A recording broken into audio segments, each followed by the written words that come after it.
அதே மாதிரி அடுத்தது என்னன்னு பார்த்தா, ஒருத்தருக்கு ஒரு வேலை, ஒரு தொழில், ஒரு படிப்பில் போகிறவா இருக்கா. அது ஒரு பக்கம் இருக்கட்டும். காலம்பரை அவளுக்கு ஒருத்தருக்கு ஒரு தொழில். அதனால் நைட் டியூட்டி பார்க்குறவா இருக்கா. ஒருத்தர் ஒரு வேலை. ஐடி ஃபீல்டில் இருக்கிறவாளுக்கு நைட் டியூட்டி, பகலில் வந்து தூங்குவா. அது ஒரு பக்கம் இருக்கட்டும்.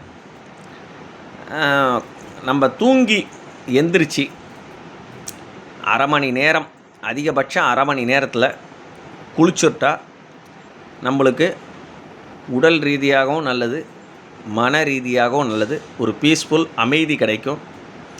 வீட்டுக்குள் இருக்கக்கூடிய மூதேவி வெளியில் போகும். எப்படி? வீட்டுக்குள் இருக்கக்கூடிய மூதேவி வெளியே போகும்.